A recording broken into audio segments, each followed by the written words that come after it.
Okay, ladies and gentlemen, let me welcome you to this presentation of the Federal Bar Association. My name is Dan Quick with Dickinson Wright. Let me briefly introduce you to my co-chairs who you'll be hearing from throughout the course of the day. First is Mark St. Peter, who's the Managing Director and CEO of Computing Source, also a media darling, so you've probably seen him many places. Next to him is Scott Matthews with Spectrum Forensic and Risk Management. Next to Stott is Dante Stella, who's with Dykema. He heads their e-discovery practice and is a member of the Sedona working group, so he'll have some great insights for us. And finally, Megan McKnight, who is an attorney with Plunkett Cooney. In addition to being very knowledgeable on these topics, Megan gets an extra gold star for stepping up and filling in even more than anticipated for Angela Shapiro, who had agreed to participate in this panel today and was taken away by some personal matters. So, but we thank Angela for her hard work in putting this together. We're going to start today with some brief war stories to whet your appetite for all things e-discovery, and by all means, please keep feeding your normal appetite as we go through this. We're then going to do a whirlwind introduction or reintroduction to the course model order and an e-discovery and checklist, with a segue into how some of the themes in the model order match the upcoming revisions to the federal rules, and in particular the proportionality concept, which will be expressly incorporated into Rule 26. We're then going to do a summary of the survey that hopefully you all took on all things e-discovery and see what we can glean from that. And then you're going to hear from two of our consultant experts, Stott and Mark, on landmines and inefficiencies in the e-discovery process, some pearls of wisdom that hopefully will help each of you in your practice. We're going to take a very short break and then come back with a mock Rule 16 conference where we go through a e-discovery discussion. Some erstwhile volunteers from my firm, who I'll introduce later, are going to play the more and less educated counsel in such a conference, and we'll talk about some best practices. And then last and certainly not least, we will have a panel presentation with two of our judges here, Judge Lawson, who should be here shortly, and Magistrate Judge Mike Luchanik, who is already with us today, and we thank him very much for being here.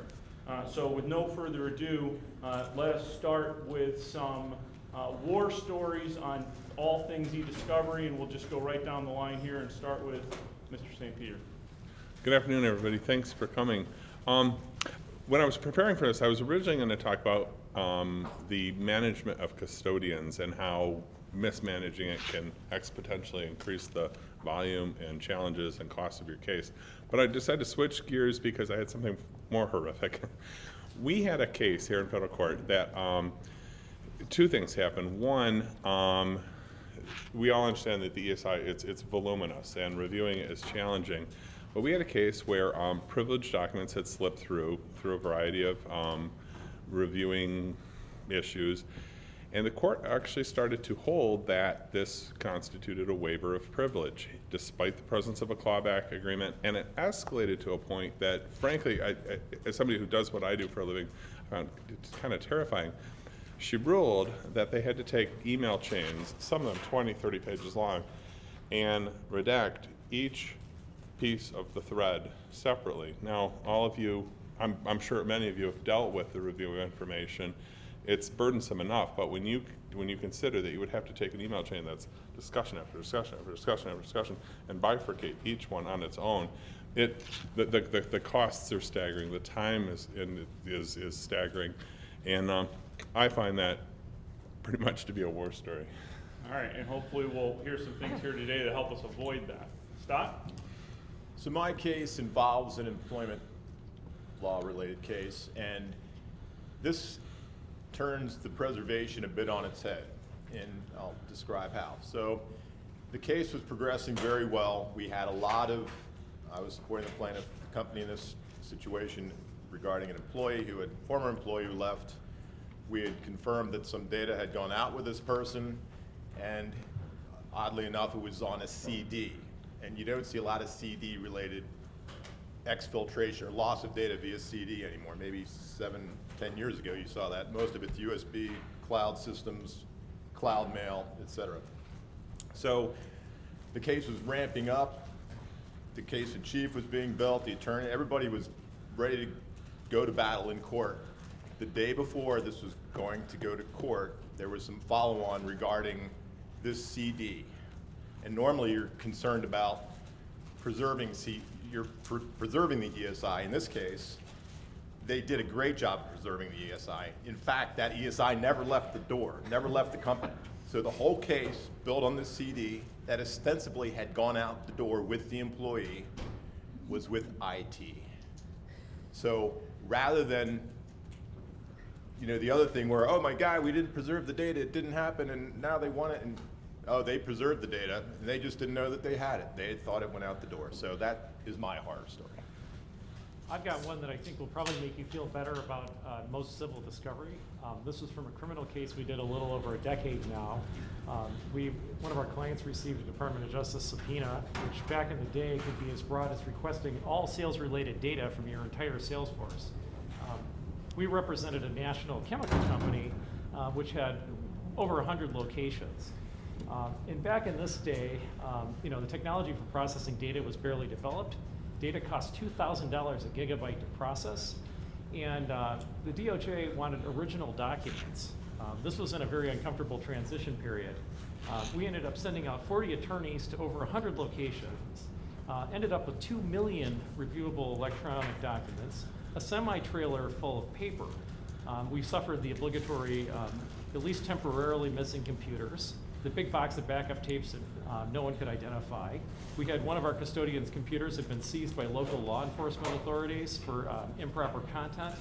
And then in the middle of this, we had a demand by the government that, you know, we should look at some of these backups, and the backup vendor could not restore them and had to write a very long apology to the government. It took 1.5 years to plow through this stuff, and it took 5 years for the Department of Justice to give us the all clear, thank you, here are your documents. Now, in the meantime, the employees of the company were happy that we had organized their documents and given them their copies on DVD. They downsized all of their space. So when the big semi-truck full of documents came back to the client, they told us, just send them out of the shredder. They're all past the records retention period. So a lot of logistical nightmares were for naught, but you know, as the old Yiddish folktale says, something like this can hopefully give you perspective that whatever you're doing, it can always be worse. And now we'll be talking about a lot of horror stories involving e-discovery, but let's keep in mind it also sometimes is the key to the kingdom.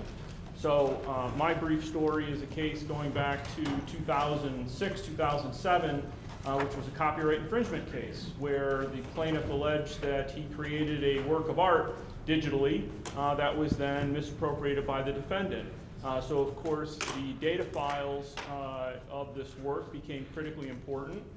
And through critical analysis, it turned out that those data files were completely fabricated, and then they had made clumsy attempts to electronically backdate them, leading ultimately to the dismissal of plaintiff's case, as well as about $500,000 in sanctions being imposed against both plaintiff and, in part, his counsel.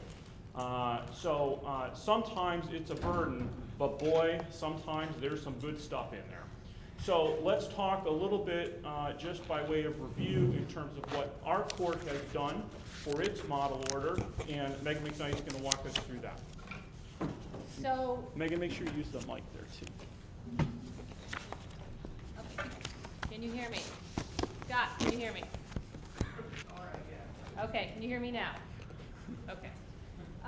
So we've heard a couple horror stories here, and there are probably dozens in the room that folks here may not want to admit to anymore, of things that have maybe happened a decade ago in the infancy of e-discovery when people were fumbling through this.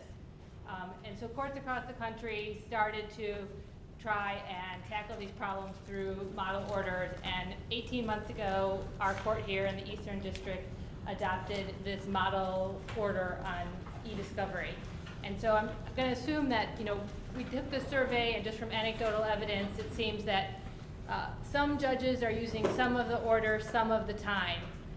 But just because it's not being used all the time by all judges in all cases, I think that those of us who practice in this area can say it definitely has affected the practice even where it's not implemented, because it's changed some of the expectations of counsel and changed the expectations that are going forward in our district here. I'm going to hit on 5 key points. This is a brief what I think are 5 key points of the model order, and I'm going to assume that most of you have some familiarity with it. The first key point of the model order is that it mandates a level of transparency and cooperation among counsel that didn't exist before. Between the model order and the checklist, it means that you have to address e-discovery at the beginning of your case, whether you are ready to or want to go down that path. If the model order has been entered, you're going to have to talk to the other side, and you're going to have to cooperate with them. Second key point in the model order is the use of the ESI liaison. I think that it's pretty reflective that, judges and attorneys encountered many situations where they went to deal with electronic ESI issues, and the people that they were dealing with simply weren't versed or knowledgeable enough to come up with reasonable resolutions.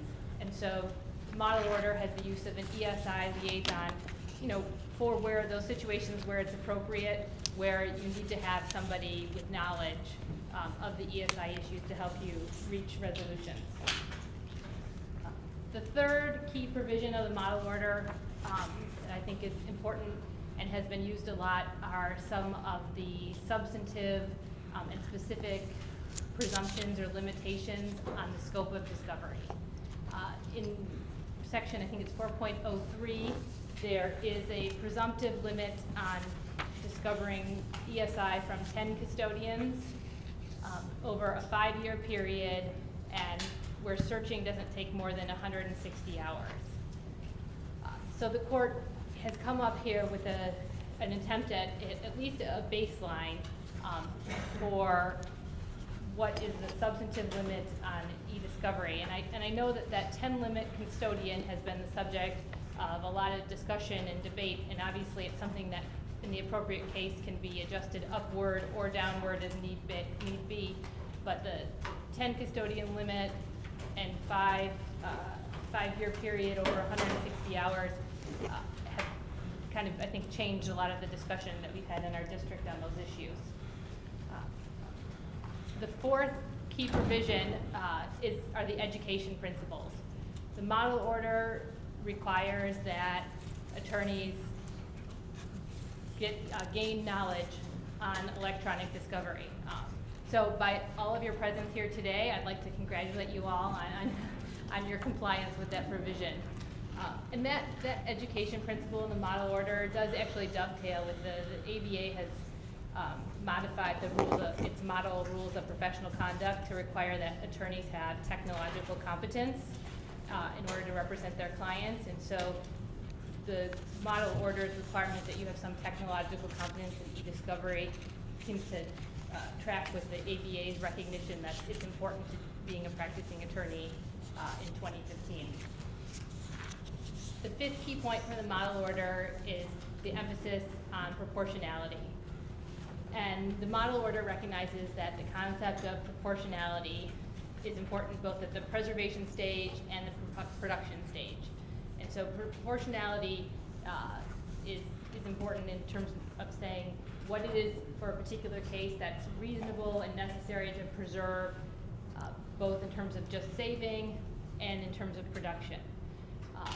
There's a lot of case law that has also dealt with the concept of proportionality, and recognizing this, how important this is, the court incorporated some of these in our model order, and these things are also going to be reflected in the proposed changes to the Federal Rules of Civil Procedure. And so I'm actually going to now turn it over to Dante Stella, who is going to talk about what the proposed changes are to the Federal Rules of Civil Procedure and how that intertwines and will affect the model rule order that's here in our district. Thank you.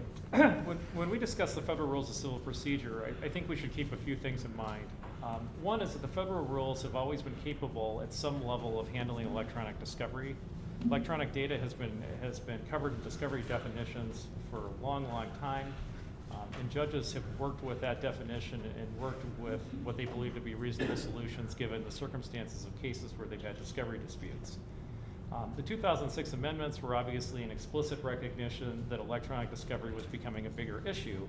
But bear in mind that most federal case law involving electronic discovery is not based on the 2006 amendments so much as it is on the Zubalake line of cases that was decided without the benefit of those amendments. So when you think about the interplay of these rules and principles, you have things like preservation and spoliation standards from the 1990s intermeshing with things like Rule 37E, and that's caused some, obviously some action in courts. Those 2006 amendments, which were the last really big change, added two things: a limited safe harbor for taking reasonable steps to protect electronic data, and adding the not readily accessible objection and resolution mechanism. When we look at these rules, and we'll look at the specific changes in a second, they have provided, and they'll continue to provide, pretty much the outer shell of how electronic discovery works. In terms of the intricacies, you have to look to case law, look to outside sources like some of the publications from industry groups like the Sonoma Conference, and particularly in our district, things like the model order, which even if they're not adopted by parties in a case, serve a valuable educational function in flagging what the issues may be and provide a basic framework for discussion. So this order has many uses, and even if the adoption rate is not what we would like, it still serves a very helpful purpose around here. So I think that those are the basic principles to keep in mind. The current set of amendments is probably going to be going in early next year. And to give you an idea of how long it takes to do these amendments, they originated in 2010 Duke Conference, which was set up by the federal court system, and it consisted of judges, practitioners, and academics. They looked at a lot of material. And one of the reasons this took so long is that they looked at 40 papers, 80 presentations, and 25 studies of empirical data on discovery and parties' attitudes towards it. As Megan pointed out, the major conclusion was, this part was probably not a big surprise, was that the federal rules are mostly okay, but they could use a little bit of elaboration on cooperation, proportionality, and hands-on judicial management. In late 2013, these rules were put to public comment. There was a flurry of public comment. It was very sharply divided between people who expected to be producing information, usually defense-oriented firms and companies, and people who would be requesting it. And needless to say, the people that were requesters wanted more discovery, or at least the same amount, and the people who were big producers and big preservers wanted serious caps put on things. A big bone of contention was Rule 37, which notably had a couple of alternative formulations, one of which was very favorable to requesting parties, another of which was favorable to producing parties, and both of those were scrapped and in favor of the background common law standard for spoliation for the most part. Moving on to the rule changes, and I'm going to give you the cross-references where they cross-reference to the model order. It starts with Rule 1, which is that everyone is responsible for cooperation.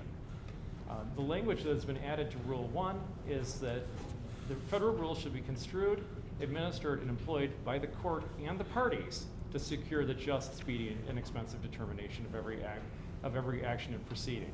So cooperation is now, in the second clause of Rule number 1. So understand there's going to be a judicial expectation that all of us cooperate, and that meshes with Section 1.02 of the model order. In the real world, it'll be hard to gauge the real-world impact of this. Parties are generally incentivized to cooperate when they both feel like they have something to lose by going to court with a dispute, or where electronic discovery is not really a major focus in the case. Moving on to Rule 26B, the scope of discovery has changed. Some language has been moved, and so the reference for this is 1.03 in the model order. And essentially, proportionality has now been written into the definition of discoverable data. And so instead of talking about proportionality style principles in a motion for protective order or another proceeding seeking to limit discovery, it's now front and center. And the idea that something is proportional to the needs of the case is now a requirement. I think that in this sense, the model order is a very good gap filler because it helps set a baseline for what's proportional to most cases or some cross-section of cases. But in section 2.0, 4F of the model order actually provides those guidelines. So when you want to look at that 10 custodian limit, 5 years, et cetera, that at least tells you where to start. The second big change is eliminating from the explicit scope of discovery the existence, description, nature, custodians, condition, and location of discoverable information in witnesses, et cetera, et cetera. Many people who commented on the rules actually thought that that meant that we were eliminating discovery on discovery or cutting down the scope of things. The comments that came out with these rules as they're passing through the system are to the effect that, well, those things were always understood to be discoverable, so we're just going to do it. And I'm not sure whether that was a response to the controversy provision like that would cause, but that part is not expected to change, to affect a large change. In fact, the justification was that Rule 26 was complicated enough, let's cut it down a little bit. In terms of the 26B1 discussion of discovery of information relevant to the subject matter involved in the pending action, that language has been eliminated as well. The reason identified for that deletion was that no one was actually invoking that rule. This will probably have the effect of pushing the debate more towards what's relevant to a claim or defense. So it'll be very interesting to see how this particular one plays out. And finally, the language reasonably calculated to lead to the discovery of relevant evidence has been replaced with the statement that information within the scope of discovery need not be admissible evidence to be discoverable. This actually arose in the original language arose from problems apparently that were occurring with depositions where people simply would object or refuse to answer questions based on the fact that the resulting testimony would not be admissible. That was the advisory committee's explanation for this. But it's definitely a simplification. Moving on to cost allocation, and I would encourage you to look at section 2.04D of the model order in terms of additional limitations on what's in and what's out. Under Rule 26C1B, cost allocation is now an explicit potential subject of protective orders. I think a lot of us in the room have seen protective orders already that contain things about shifting costs and other deterrents to going overboard with discovery requests. Now it's being institutionalized, and you can compare that to 2.0 for F in the model order. Rule 26D has a change involving the service of discovery requests that tries to push discussion of electronic discovery issues earlier on in the case. And that provides that even before a Rule 26F conference, you can serve discovery requests on the other side. And those discovery requests are deemed as being served on the day of the Rule 26F conference. So in effect, you can serve these things. Your adversary will have more time.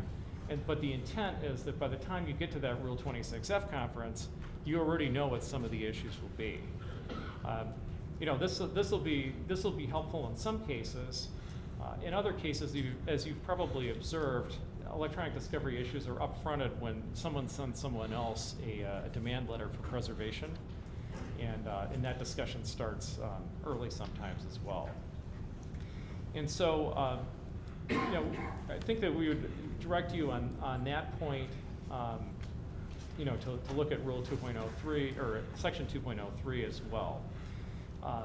Simply because the idea is to start moving cooperation earlier and earlier on in the process. Because as you probably know, preservation issues come up very quickly.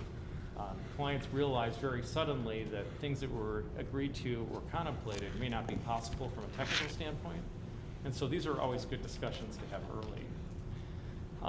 In Rule 34 and 37, there have been some changes to document requests, some of which touch ESI. One of them is that objections must be made with specificity. I'm sure you've all received, or probably don't want to admit that you've written discovery responses that contain extensive boilerplate cross-referenced with individualized objections. The advisory committee thinks that that's confusing. I think a lot of people think that that kind of thing is difficult to parse, and is now pushing people towards making all of their objections on a specific item-by-item basis. The second part of this, and this is very relevant to ESI, is that now a responding party may state in its responses that it will either produce copies of documents for inspection or will state a particular and reasonable time period in which it will produce documents. And I'm sure that they'll be fighting about what's a reasonable time, but what is clear is that producing parties will probably write themselves very long deadlines, and requesting parties will probably move to compel or otherwise seek to remedy that. But it does recognize that electronic discovery is often something that you can't complete in a 30-day response period for a Rule 34 request. Third change is that a producing party now has to state whether it is withholding responsive materials based on an objection. This is designed primarily to address the problem where you have a number of objections, and then after that you say, notwithstanding these objections, and without waiving any of them, we are producing responsive non-privileged documents. And it helps clear up a little bit, at least in terms of future motions to compel, what is meant by that, which sometimes is unclear. And there were corresponding amendments to Rule 37A that match that. And then the second to the last change is introduction of electronic discovery and Federal Rule of Evidence 502 issues into case management orders. If any of you have worked on really large MDLs, this has been in practice for a long time. Case management orders are fairly comprehensive. A lot of times the same counsel works on cases all over the country, and things like that are written in for the convenience of everybody, both plaintiffs and defendants. But now it's something that can go right into a CMO, even without settling what the content of a protective order will be. And that works in parallel with sections 2.01 and 2.02 of the model order. And finally, this is the big one, is the big change to Rule 37. As I discussed at the very beginning briefly, there were competing proposals on Rule 37, and the upshot when faced with competing versions was that the advisory committee chose to essentially mirror the common law spoliation standards. So rather than talking about a good faith operation of an electronic system for electronic data, the new rule conditions sanctions on the loss of electronically stored information that should have been preserved in the anticipation or conduct of litigation, but was not preserved due to the failure to take reasonable steps to preserve the data. So essentially, this is a negligence standard. This is in line with what a lot of circuit courts of appeal have said is necessary for spoliation sanctions under the inherent powers doctrine. And if the court finds prejudice, the direction is to tailor to corrective measures as closely as possible to correct the prejudice. The significant part, though, is the change that in the rule that adverse inferences, corrective jury instructions, and terminating sanctions, those being summary judgment or dismissal or the like, are only available when there's a showing that there was the willful destruction of evidence. So this essentially puts in writing what many circuit courts of appeals have said for a while, which is that this type of sanction is a last resort. And in fact, this goes a little bit further because there are cases out there where behavior that is not entirely intentional has led to that. One of the aspects that's been, and this was driven by one of the problems that the advisory committee identified, which is that Rule 37E currently provides safe harbor only for sanctions based on violations of the federal rules. So if you had a discovery order and you flouted it, then you could get sanctioned under Rule 37. And if you didn't, the analysis shifted to the inherent powers doctrine, by which courts have been recognized to have the ability to take whatever steps are necessary, essentially, to correct and to control the proceedings that are under them. So you could be safe in terms of some electronic countermeasures and a violation of the rules, but you could still be sanctioned for spoliation otherwise. So what they determined was that this could override and effectively control for electronic discovery the inherent powers doctrine. I am not sure how that's going to play out, simply having read a lot of cases where Rule 37 creatively interpreted by judges in other, not in this jurisdiction, but in other jurisdictions, to preserve the inherent powers doctrine as closely as possible. So we can expect that the new Rule 37 will spawn a lot of interesting district court decisions and possibly court of appeals decisions. And here, I think that in terms of the cross-reference, I'd look at section 2.04 of the model order. So in sum, I think that most of these changes reflect current practice. Rule 37 is really the most extreme change to the rules, and it's really one to study, especially when you were designing preservation, because it's important not just to understand the mechanical operation of the safe harbor under 37E. It's now important to have some background knowledge of preservation and spoliation issues. Thank you. Dante, thank you very much. Before we move on, we're going to allow questions primarily as part of our panel presentation at the end, but if anybody has a hot burning question based on the rule revisions or what Dante spoke about, happy to take one now. All right, everyone's still eating lunch. Excellent. All right. Plenty of chances to circle back to those topics. So with the support of the judges of the district as well as the clerk's office, we sent out a survey through the court system asking questions about e-discovery. This actually was originally Judge Luchanik's idea last year because this model order on e-discovery is, after all, just that, a model order. There's a recognition that it would need to be put out there in practice and some lessons learned and potentially changes made over time. So, of course, the judge and the bench is very interested to know what's actually been the practice in this court, not just with the model order, but with e-discovery generally. So we had over 300 responses. My apologies to the 4 or 5 of you who've responded since February the 3rd or so. I didn't capture those, but that's a pretty good set of data. The number of people responding, you can tell from the breakout, is a significant number of what were designated as smaller firms, which is 25 lawyers or less. So that captures sole practitioners, and a large portion of the other category at the bottom was sole practitioners because they thought maybe they didn't rise to the level of even a small firm. So we had a pretty good cross-section of the practice in this court in the survey results. The question here at the top was, have you had at least one major e-discovery issue arise in the last year or two? And the answer was 51%. Ignore the little weighting scale on the bottom. They're not smart enough to be able to fix that.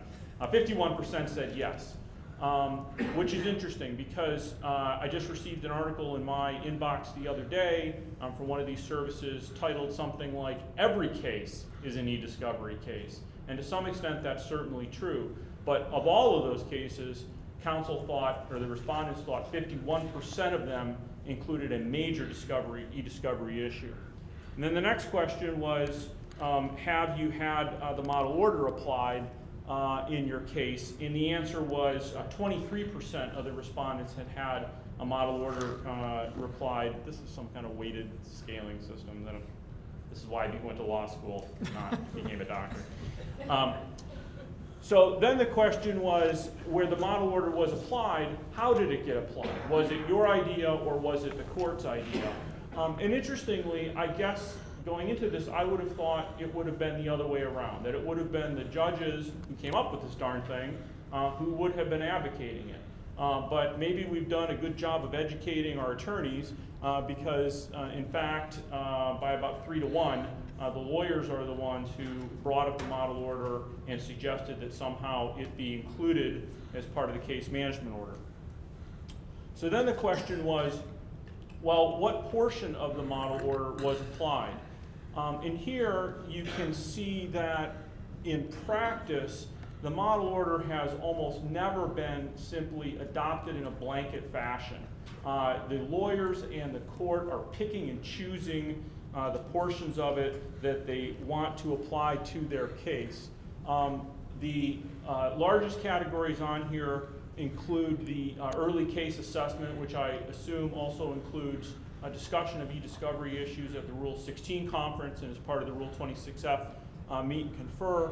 and then also the presumptive scope of ESI, which Megan touched on with the number of custodians and the number of years, et cetera, because everybody likes to have a bright line in the sand, and so my guess is that that's something that has been used with some frequency.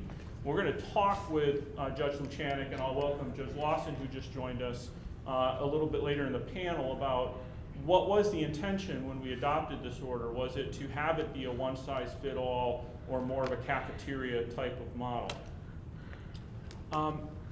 Then we asked people how these actual components really worked. And you can see here that there are some pretty wide divisions in people's perceptions of these various components. We'll talk about a number of these topics throughout the day, but one which tends to draw some pretty stark opinions is this topic of ESI liaisons. And we'll be talking with the judges about what was really intended there in terms of that role, what might have been envisioned in terms of qualifications. And I think you see a lot of division on that particular issue. So you see a pretty good spread in most of these responses where it's pretty much a bell curve. You've got a lot of, yeah, it was a pretty good solution, with a few strong opinions at either end of the spectrum. Then the question was asked in terms of how well educated everybody thought they were, and lo and behold, everybody thought they were way smarter than opposing counsel. And in fact, until the full survey results came in, I have to tell you that everybody also thought they were smarter than the judges. But the judges sort of caught up near the end to balance out the equation. When you look at how this breaks down, I think it's also telling. Most lawyers, of course, rate themselves above average. That's sort of a human trait. But when you look at your opposing counsel, a good 69% of them are at the bottom end of the spectrum. The judges, on the other hand, are pretty spread out on a bell curve. You've got some wild variation between members of the bench, but a large portion, over half, are either generally competent or generally educated, which is better than how lawyers rank themselves. So that's somewhat of a good sign as well. I want you to keep these survey results in mind as we proceed today. We also asked for and received a number of narrative responses as part of the survey, and I'm going to be circling back to those and ask the judges those questions directly as part of our panel presentation.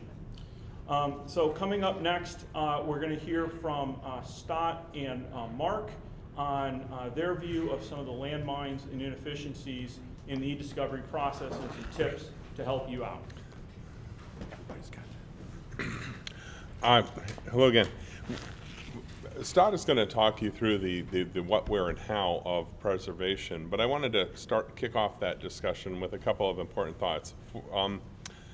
Everybody in this room, and the survey narrative results will show this, agrees that ESI is complex, it can be burdensome, it can be expensive, but at the very genesis of it is the preservation. What to preserve, how to preserve it, and Stott's going to give you a very good analytical discussion on that. I will tell you from experience that preservation is the least expensive activity of litigation. It can be, not done well, the most expensive, draconian, and it can destroy your case if you don't do it right. So I'm going to try and talk about two things real quickly and try to juxtapose them together.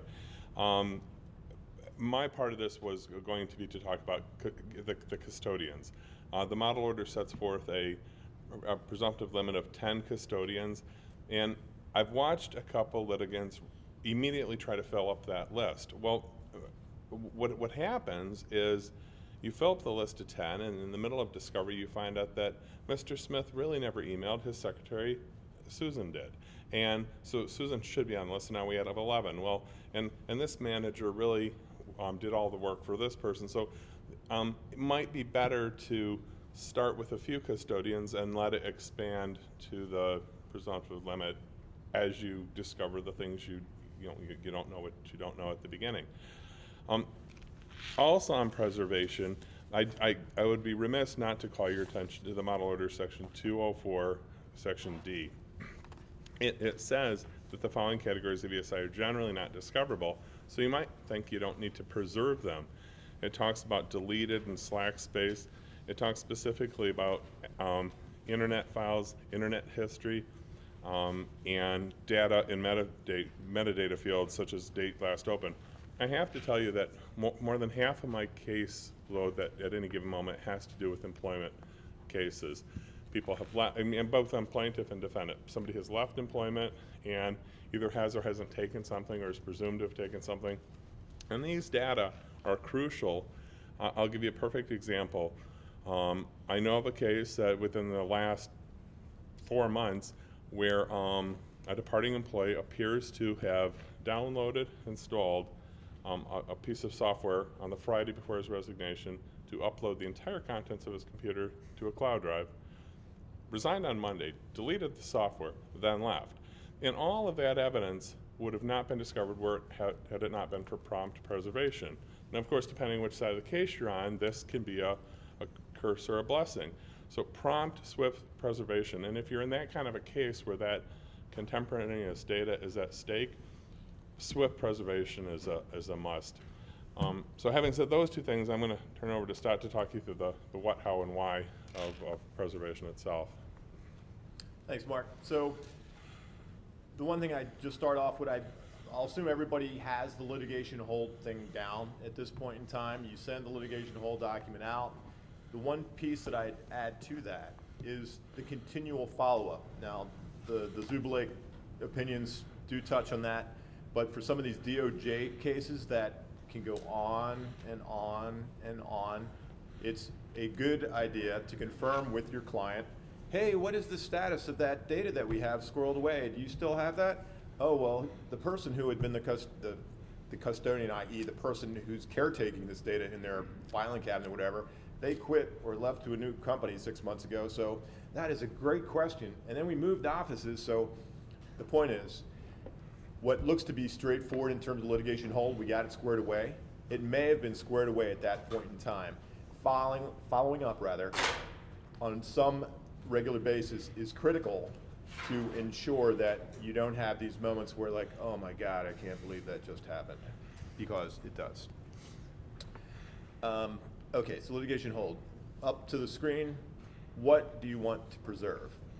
So to the point that you have understood the custodians or the users whose data you want to preserve, whether that's on an individual basis, on a departmental level basis, the next step, and I know Mark and I very much are on the same page with this, are the file types.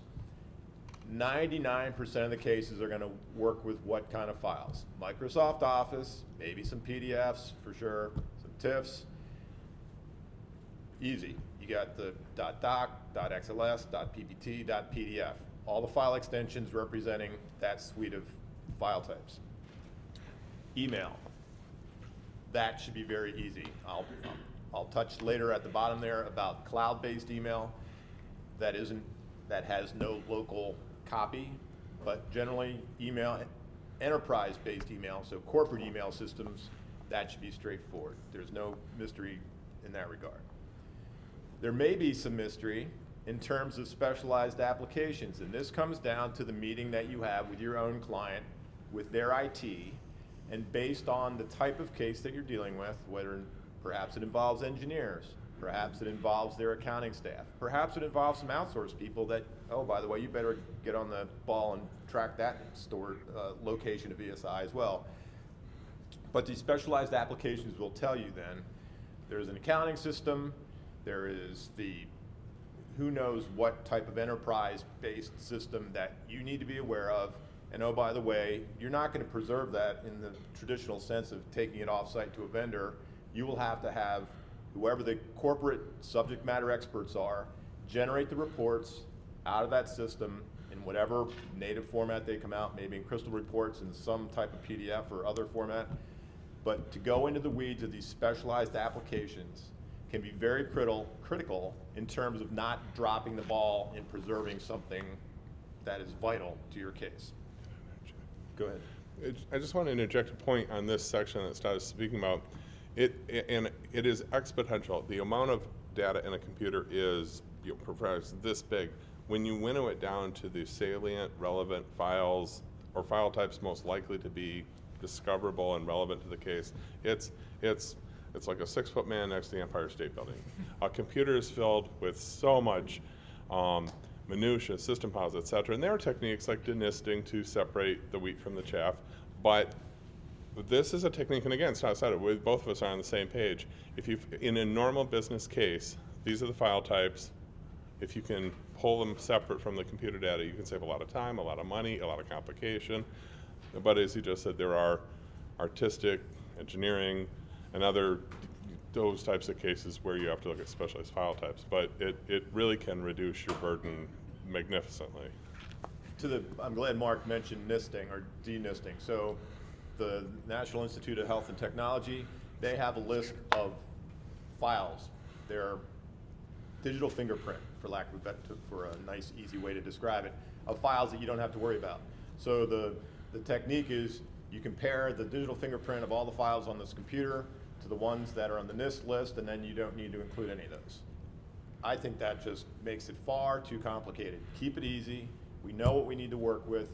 Microsoft Office, the ones that I just spoke about, the whole nisting, denisting thing, good Lord, don't even, that's, as much as I love going in the weeds, that is insanity. Not to cut in again, but to that point, you'd be surprised how many album covers and how many little thumbnail sketches and how the quantity of data of just useless information that you, even after you denist, is left to sort through. We couldn't agree more on this.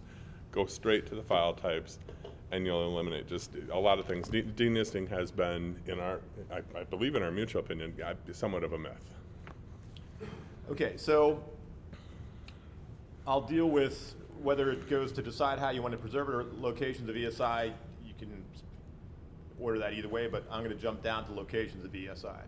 So when I talk about local, that is people's computers, whether it's a PC, a laptop, a MacBook, whatever, flash drives, external hard drives that employees use to back up their own systems because ostensibly their corporate parent doesn't sanction backups or whatever. That's what that speaks to. Hosted and cloud. What's the difference between hosted and cloud? I'll give $5 after the show, whoever can answer that question for me or not. But basically, hosted means that what you used to have behind your 4 concrete walls, now you're paying a vendor to do the same thing.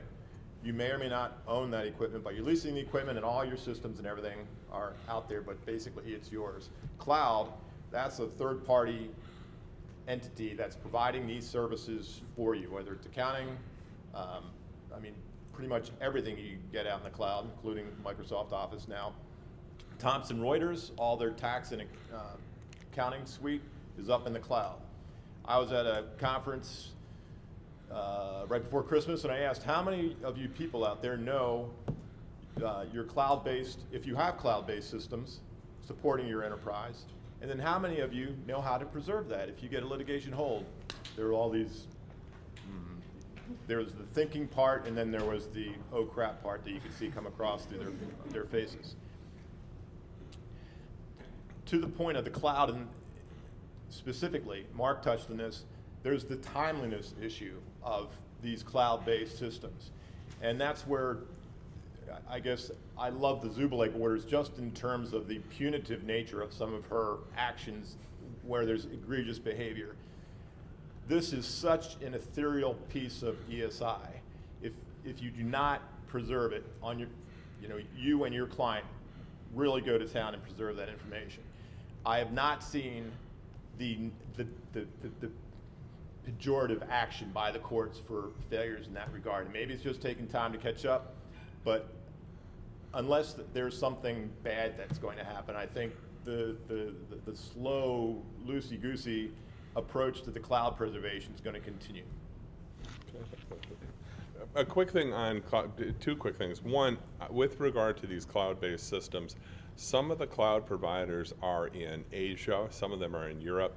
So if a voluntary production is not forthcoming, you try to get by force, you will run into European privacy laws, you will run into laws that are completely, don't assume that cloud-based systems are resident here in the United States and subject to our laws. these cloud-based systems are, and in fact most of them are, Asian-based. Some are in Africa. I think Amazon's data center is smack in the middle of Africa. It's subject to completely different laws. The other, and Scott's touching on it, is timeliness. Computer data can be gone just like that, and if you don't act swiftly and preserve it, gone are the days of backup tapes. People back up mostly nowadays for emergency disaster restoration. So that backup is a 2-3 day window in case there's an emergency to recover from, and then it's gone. It just rolls off the cliff. So if you don't preserve it, 2-3 months into your case, you won't be able to go back and get it. And you'll be subject to the arguably deserved wrath of the court. To Mark's point, there are two difficulties that you should understand when it comes to hosted services and cloud services. One of them are there are contractual provisions that define what you can and can't get out of these vendors. So I think one of the things that we kind of overlook in the discovery rules is the concept of possession, custody, and control. And it's generally premised on whether or not you have a legal right to get things. So I think that may be one of the reasons why, if you don't have a contractual right to force the vendor to restore backups, then courts take that a little more lightly. But the second point also that Mark made, when your backup depth is only 24 to 72 hours, I think the reason why judges don't come down on this harder is because the value of a backup in litigation in terms of having unique data is usually measured by how far back it goes, because users will add and delete information over time. So the backup from 30 days ago is probably more likely to contain unique emails than a backup from 1 hour ago. That's not always true, but in terms of that time delta, when you're talking about cloud and hosted services, it's not very big. And that said, if your client has the Microsoft services, be aware that there is a litigation hold function for email that you should take advantage of, because what that does is it saves all the incoming and outgoing email, and then saves everything that has been deleted but not purged yet. So you do get some retrospective looks on that, but it is surprising in a way that courts have not paid more attention to this. And then the last topic is archives. Clearly, backup tapes are starting to be as scarce as a white buffalo, if that ever even existed. But they still play a role, and depending on the entity with which you're interfacing, health system or whatever, there's obligations that they have, different, and taxing authorities, all the different health, tax, government-related regulations requiring retention of certain documents. That may very well be on backup tape, so don't forget that still may be relevant depending on the client with which you're supporting. Decide how you want to preserve it. How are we doing on time, Dan? We doing okay? About 5. Okay. Whether you go with a vendor or self-help depends on the sophistication of the client, and I think ultimately their IT staff. You're going to need someone to be the project manager, truly, at the client location to manage all this, who's going to be able to beat up the IT person. I would argue it should not be the IT person, because it's hard to play both those roles of staying on top of yourself and then getting the work done. And anyway, having a vendor gives some, I guess, technical prowess that may not be in-house. It gives you the confidence, and I think that's one of the points in any of these litigation situations with ESIs. How confident are you that the opposing party, or even yourself, thinking about your client, that they've done a competent job? It's terrible right at the 11th, or when you're in the middle of the court, and some bad things about how the preservation went down finally come out, or during a deposition when some bad things come out. When you have a vendor, you have generally a higher degree of confidence that it was done right, that it was thought through carefully. When you're doing it in-house, you may not have that same level of confidence. To interject on that, we have an interesting and unique solution with a very large client. We categorize their cases, well, A, B's, and C's. Actually, we call them baby bears, mama bears, papa bears, but putting that aside, what we've worked out with them is they recognize that some litigation it's small, it's a baby bear, and the IT staff is more than competent to collect it, preserve it. It's not likely to create or mushroom into a large issue. No, mama bear is a little bit bigger, and what we've worked out with them is The IT staff does the collection with our support, guidance, and oversight. That lends credulity in court later that it was done correctly and its thoroughness can be opined to. And then, of course, there's the pop-up error. And that's the time, even with this client, they're a very large company, they recognize there's litigation that could buckle the company, so that's the time that you may want to have a professional come in and do it correctly, and be able to withstand the challenges in court. I'm at the tail end of a 4 or 5 month, very, very tenacious argument about the, an alleged deficiency in production that was proved not to have happened, but it happens, and in large many cases, it is a thing to be reckoned with. And I can't say, IT staffs are very competent, but I cannot say that they are aware of or prepared to face a challenge like that in court as to the thoroughness. And plus, they are part of the company. Their self-interests do emerge whether they're conscious or not. So, point. And then just lastly, real quickly, the type of preservation, it comes down to how critical is the metadata, and that's going to be driven by the type of case that you're dealing with. I can't answer that question when you want more metadata versus less. Being a forensic guy, more is always better. You cannot get enough metadata. But that's not always the case, as you all are familiar, where the dates of documents, excluding email, because all that has dates, of course, but other document dates may be not very relevant to the case, so who cares? But know that while you're doing this. Make it a conscious decision, not a, wow, we got lucky on that one. I'm glad we didn't have to preserve any better, more rigorously than what we did. Well, that's actually an interesting point, because your needs for metadata will often define how you collect things, and whether in-house personnel can do it or not, because some types of metadata can be preserved with the right steps, like the dates created and modified. Some of the more exotic ones will be affected by anything that happens. So if you are on a very conventional production, you're not in an employment case or trade secrets case, you have a better shot of having in-house personnel copy people's home directories and certain types of sources like that. But if it's a high contention case and it's employment and you need that forensic edge, then you need to call somebody in to do it. There. All right, I'm done. Thank you. I'm going to talk a little bit about searching. How much time do we have? Negative. And we're in a time deficit, so I'm going to be 4 minutes. I'm going to be quite brief. Searching and calling data is an art and science in of itself, and I'm going to speak mostly some large percentage of cases that come before the court are business related, are actually about they're not about esoteric things. We've come a long way from keywords. Most of you may, or I presume most of you know what the term Boolean means. Boolean is an expressive language for computers. You can say, I want all the words with, Dante and Quick. I want all the documents that have this word, but not this word. So there's a lot of techniques that are emerging. There's of course computer-assisted review. There's linguistic approaches to searching data.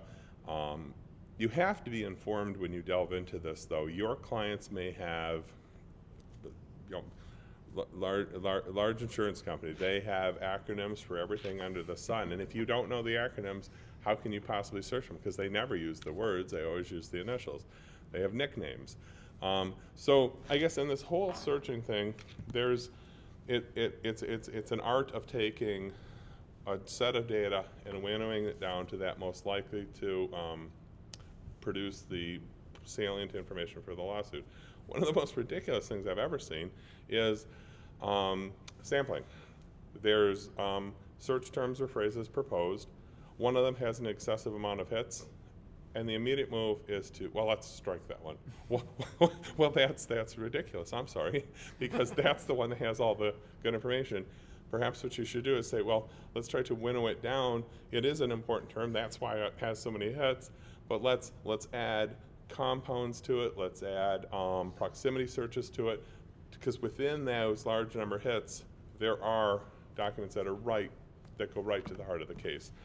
This neither Scott or I are here to sell work today. That's why we were talking about the, assisting IT departments with self-collection. But I will say that this area of searching in a big document case, I have yet to meet an IT person who has this skill set. This is something where you do want to be in a professional, even in a consulting role, to help design the linguistics and the Boolean expressions and the computer nerd speak, to help to winnow that data down to the relevant subset. And I guess that's I could go on for an hour, but I'm going to stiff it there. Okay. Do you have a third slide? Nope, that's it. No. That's it, we're Oh, done. okay, great. Any questions for Scott and Mark? And they will be here not only for the rest of the presentation, but afterwards to take any of your questions. All right, if not, then what we're going to do is take a very short 4 or 5 minute break to stretch your legs, use the restroom. We will come back, and then we will finish up promptly at around 1:45 or so. Thank you. One of the many lessons I think that anyone listening to that last portion of our presentation would have taken away is that you need to get out in front of this stuff. Not only to avoid horrible things in terms things like sanctions, but to really serve your client. If you're out in front of these things, you understand the data environment, you understand the case and where things are, you can help your client save money and time in both on the preservation and the production side of things, not to mention paying people like Megan and I to go into court and beat each other over the head. An important part of what is supposed to happen in this process is the Rule 16 conference. By that time, counsel are supposed to have conferred and come to the court either with a kumbaya level cooperation plan, or at least have become educated on the issues and be able to present them to the court in an educated way so that the case can get off to a good start. To talk about some of the things that one should and shouldn't do, we're going to have a little presentation here. Megan McKnight, again with Plunkett Cooney, is going to play the role to which she has long aspired, which is judge. And two of my very fine partners, Michelle Alamo and Scott Petz, both at Dickinson Wright in the Detroit office, both of whom lead our e-discovery practice, are going to play dueling counsel in our Rule 16 conference. So with any further ado, I'll hand it over to Megan.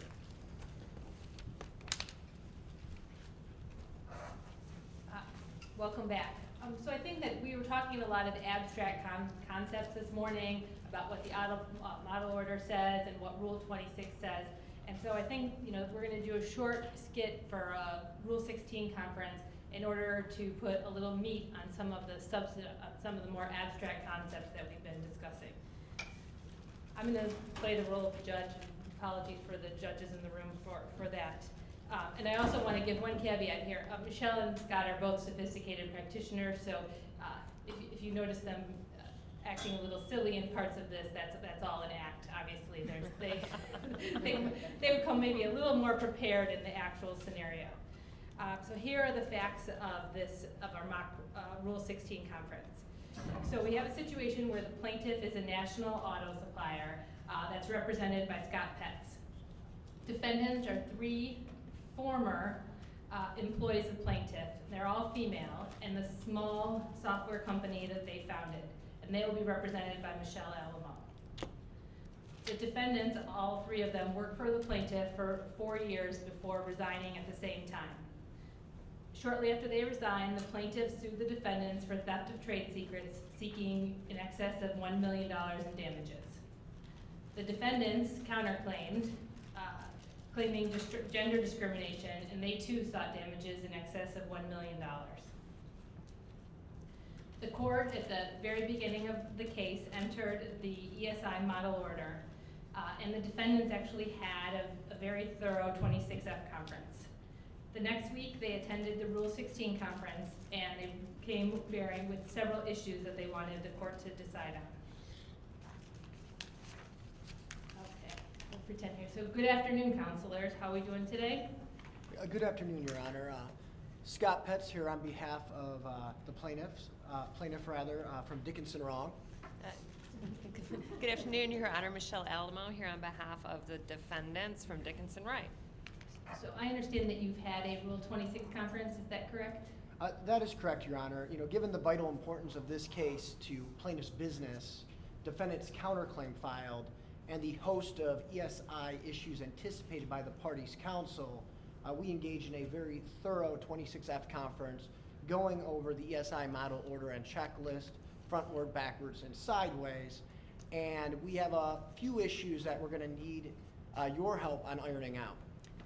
That's correct, Your Honor. I agree with my opposing counsel here. We've had very thorough discussions, and we've identified all of the sources of e-discovery that we think we're going to need, including laptops, servers, personal cell phones that the company employees actually either auto-forward or use to communicate via email, the databases and engineering systems that might be at issue.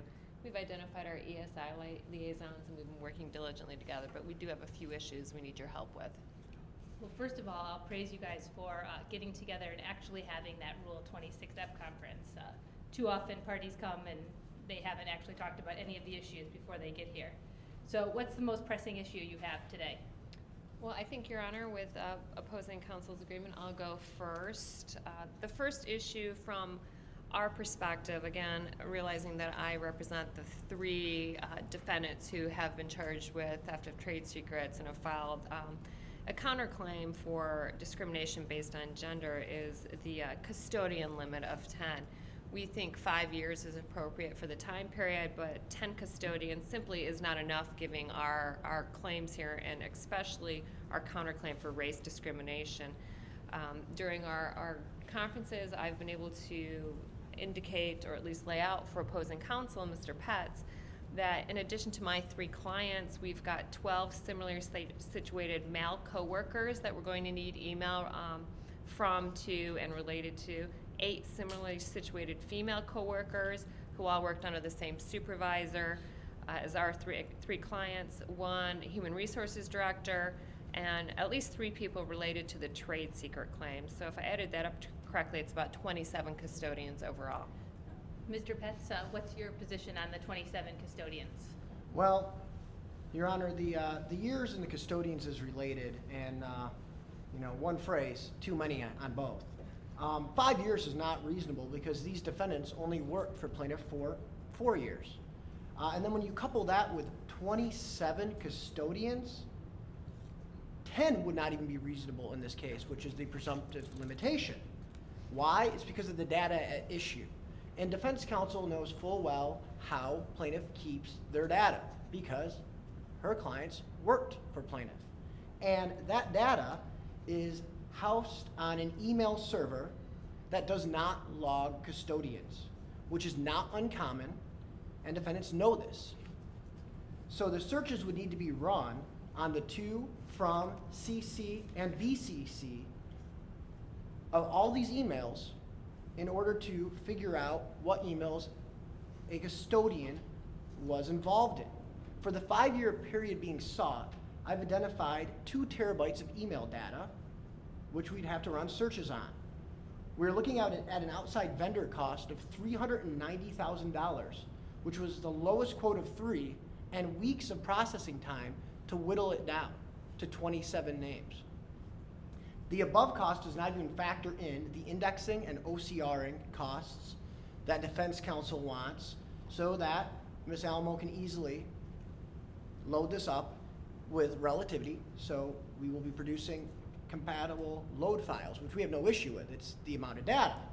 And this cost does not take into account the hosting, searching, reviewing, and producing costs, which will be hundreds of thousands of dollars as well. Your Honor, I can appreciate Mr. Pett's, sorry, Your Honor, let me speak up. I can appreciate plaintiff's position here. As we all know, e-discovery can be costly. We're trying to work with them in good faith to actually minimize that cost and make it as most efficient as possible. This is typical. It's typical from the big company who just wants to put their 3 former employees out of business. They're going to claim they're too big to discover anything. I appreciate how their email servers store emails. Actually, it's a bonus in my mind because we're not going to be dealing with duplicative emails. They're only stored once. I've already agreed with Mr. Petz that we can work out keyword searches. We should be able to do that to make it most efficient. The fact here is my clients were subject to discrimination while they worked there. They were forced out of the company. They started their own company. And now plaintiff just wants to drive them out of business. Plaintiff is not too big for discovery. This is a drop in a bucket for them. Your Honor, I obviously don't agree with Ms. Alamo's argument as to the alleged facts in this case. And I also don't agree with her view on discovery here. I think what's happening is the defendants are overreaching because plaintiff hosts the lion's share of the data. And they're trying to use this as a strategic weapon to the disadvantage of my client. Even the model ESI order that Your Honor entered, under that, defendants need to show good cause for the excessive discovery they're seeking. For example, over 10 custodians. We're talking 27 custodians here. Your Honor, we think and believe we can lay out good cause with no problem. But going beyond that, again, I am sympathetic to a certain extent to plaintiff's position here. We've offered to use predictive coding technology to ease some of their discovery obligations, even to work together, as I said, on the search terms and the predictive coding factors, to use some type of sampling or to use some other technological means to make this less costly and more efficient. The last thing we want to do is engage in 12 months of e-discovery here. And the last thing we want from our own perspective is to receive a terabyte of data that we then have to call through. One thing Ms. Alamo forgot to mention when she was discussing predictive coding is that the plaintiff wants to use predictive coding as well. The issue is not whether predictive coding should be used, Your Honor. It seems as if both parties agree it should be used. The problem we're having is the method that will be employed for using the technology. Defense counsel wants to watch over my review team by reviewing my seed sets, which is my work product, to make sure that the predictive coding is working according to defense counsel. This also adds additional expense to the discovery process, and this issue should be addressed up front. So one question is, with regard to the $390,000 quote that you had, can I assume that that number is significantly reduced if you're only doing searching to from BCC for 10 custodians? It would be significantly reduced, Your Honor. Okay. And so kind of with respect to that issue, you know, the model order does have this, this presumptive limitation on 10 key custodians. And so I'm inclined to adopt it right now, adopt that presumption here. Obviously, you can file a motion at a different time if you think that you have good cause, but I would counsel you not to do that at, you know, from the onset, maybe until you get some discovery in the case and can show a really good reason that you need more than that. Your Honor, there's one thing I must interject. My discovery liaison here just tapped me on the shoulder, like a guardian angel. The actual processing of 390 will not be that much reduced, I'm told, because it's the per gigabyte that needs to be processed. So the gigabyte that needs to be processed won't change. It's 2 terabytes. Mm-hmm. So it will likely still be quite high. Okay, so is there, in terms of this predictive coding that you have discussed, would that reduce the amount that you have to process, or how would the processing and the predictive coding work together? The predictive coding is not part of the processing whatsoever. The processing is the collection phase to then get to the volume of data that could be potentially responsive based upon custodian. So what I'm hearing from you both is that in order to do any kind of searching for any email that is in the possession of the plaintiffs, you're going to have to spend several $100,000 just to get it in a form to look at. Exactly, and that's what I hear from Mr. Petz also. They're going to have to spend the $390,000 no matter what, whether it's 10 custodians or 27 custodians, because that's the cost, and correct me if I'm wrong, counsel, to actually pull the data into the search engine to then run the custodian or keyword search on. Yes, for the most part, but that doesn't count the OCRing and indexing, and it's what we actually receive in response from the from CC and BCC processing that will then need to be processed in terms of indexing and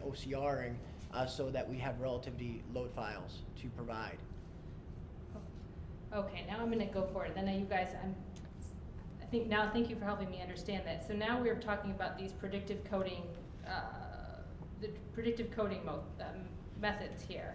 So I'm aware of the case law on the use of predictive coding.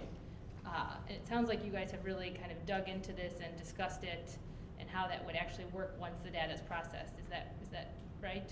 You're just coming up with some disagreements here?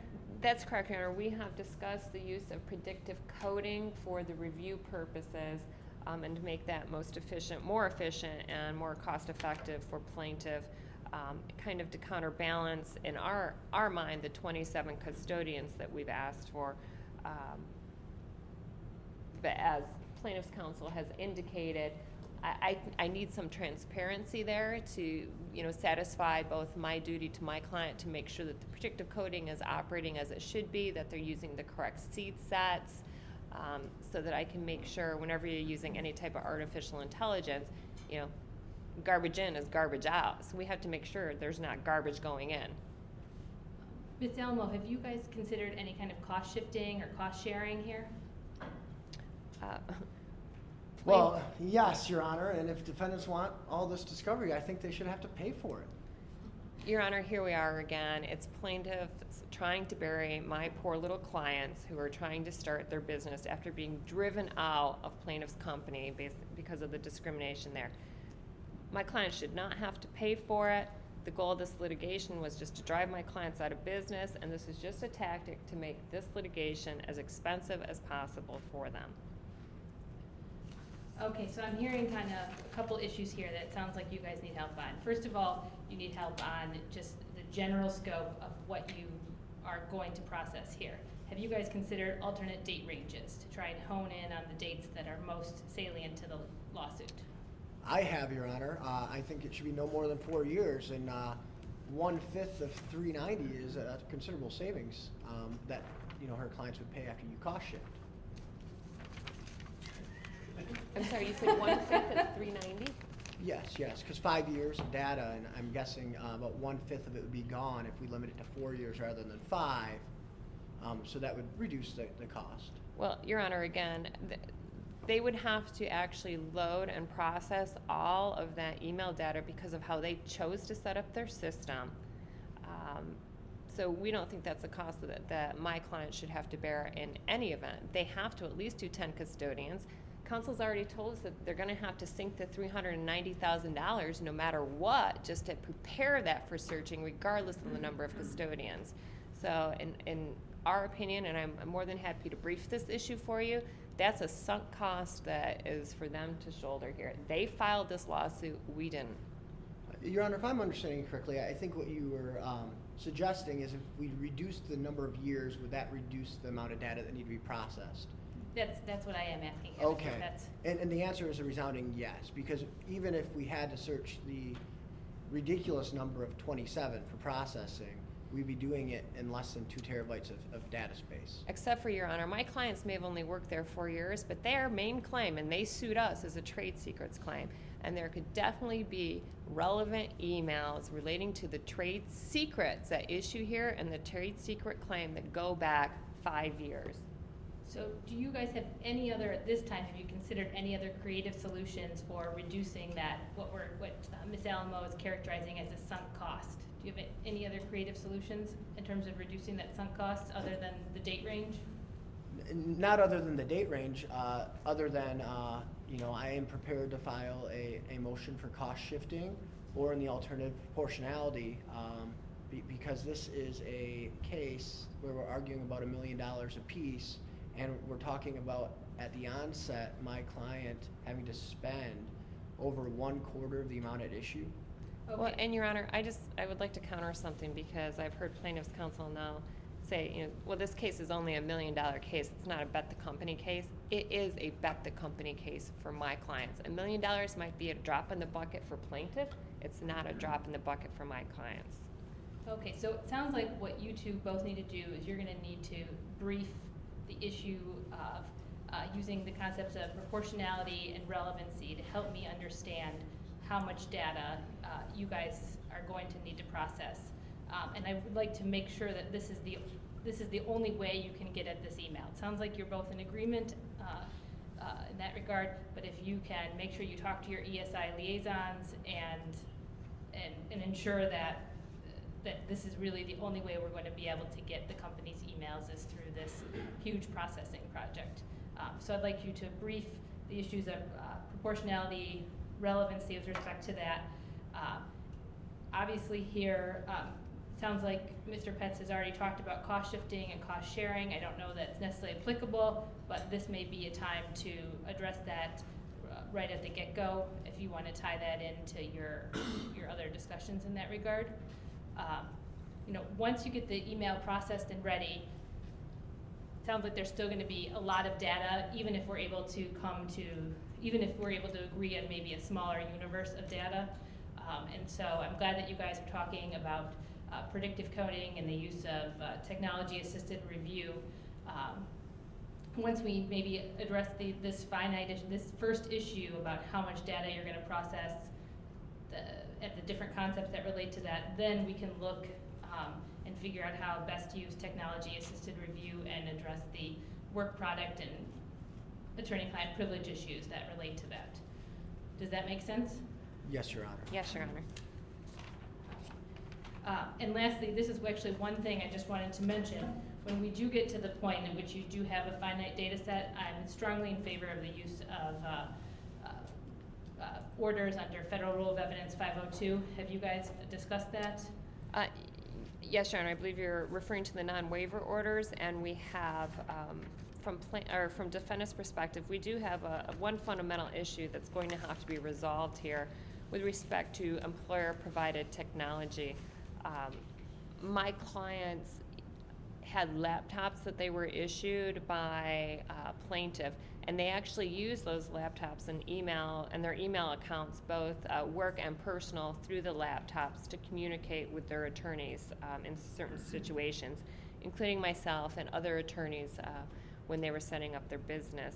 And it's my understanding that plaintiff is taking the position that we had, or my clients waived the attorney-client privilege by actually using employer-provided technology such as laptops to make those communications, regardless of whether they were made through a work email account or a personal email account. Your Honor, this is a hot issue of law right now. I've conducted research, Ms. Alamo's conducted research, and ultimately I believe this is an issue that we need to deal with up front, and we're going to need the court to rule on, specifically whether defendants waive privilege by using their old work computers provided by plaintiff to speak with their attorneys while they're employed with plaintiff. And I believe they have. And what, they're talking to their attorneys about leaving my client's trade secrets and setting up a new company, and that's privileged? Okay, so it sounds like we're going to have to get some briefing on that. I'm inclined to think that that is not privileged, and I think that the case law predominantly bears that out, but I know some other courts disagree. So here's the schedule that I propose. I propose that we're going to have, I think plaintiff should file a motion related to the relevancy, proportionality, and cost shifting within the next 2 weeks. Defendants can respond 2 weeks after that, and hopefully we can get a ruling on that in about a month and a half or so. And after that time, then we will set a briefing schedule to deal with both the issues of the computers that were owned by the employer, and to deal with the predictive coding issues. We're going to be addressing all these issues on an expedited basis. I hope that's okay with all of you, so that we can try and get this discovery ball moving and move past all these issues to get to the substance of your case. That's a brilliant problem, Your idea, Honor.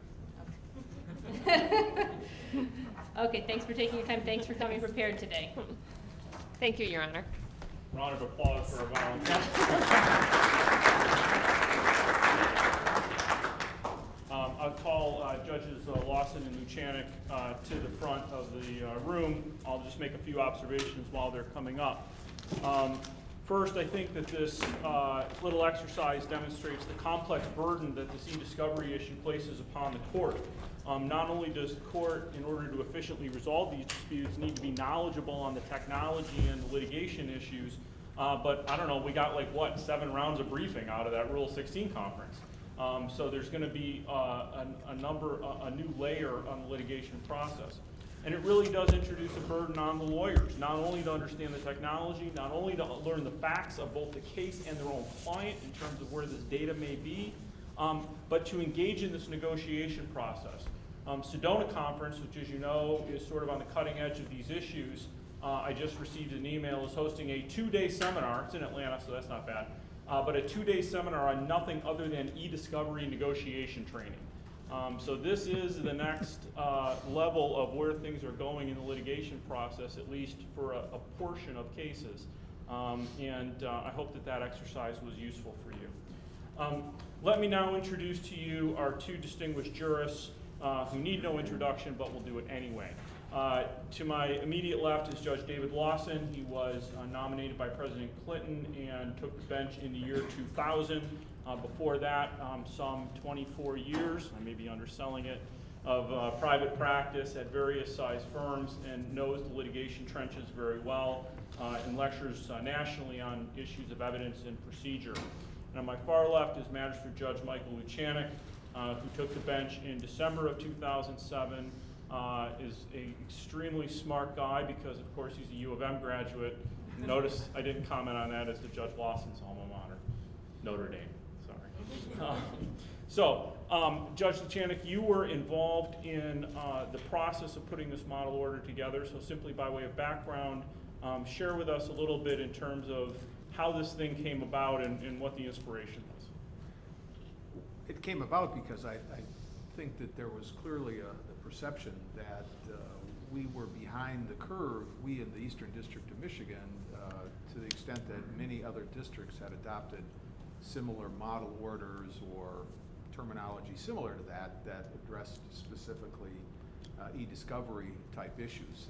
And I think there was a recognition that there was a need to have something like that to provide some structure for the practitioners in the district to address some of the thorny issues that were starting to come to the surface in our court. The thought was that there was a need to accomplish that. There was a committee set up, tasked with the goal of coming up with a model order. The members of the committee sought the input of practitioners and reviewed model orders from other districts and put this together with the thought that it would be an experimental device to put out there, to have lawyers use, have judges use, and to then sort of consider after a period of time how the order has worked, whether it really was needed. That is, we didn't want to have a solution in search of a problem out there if there really was no need or no benefit from the use of an order such as this. So we're happy to be here and to try to take comments from practitioners as to how this order has worked, and if there are suggestions. Certainly, I think the bench is very welcome to suggestions that practitioners may have as to ways to improve the implementation of this order, to make changes that are necessary and appropriate. And I really want to thank Dan and the Federal Bar Association for putting the survey together and organizing this event, because this is hopefully the source of the feedback that can be provided by the bar for any changes that might be made to the use of this order, or theoretically, whether we need the order at all, whether it serves any purpose. Let me just comment on that for a minute. Judge Luchanek is maybe a bit too modest about this. The committee was a subcommittee of the Local Rules Committee. There was a discussion about how we should address ESI as a species of discovery. Should we have a local rule that addresses these issues, or should we go about it in another way? And the bench and through the Local Rules Committee elected to convene this committee and appoint a very savvy magistrate judge to be the chair. There are practical reasons for that. Most of us refer the majority of our discovery motions to magistrate judges anyway, and so really they're on the front lines of these things and see how the problems develop, and maybe are better situated to devise solutions to them. But one of the comments, one of the things I'm interested in hearing, if you care to make comments, is whether the rule is, whether the order is the most efficient way to do this, whether it provides the most flexibility, or whether, given the problems that arise if they do, we ought to think about maybe converting some of these concepts into a local rule instead of a model order or a template or something like that.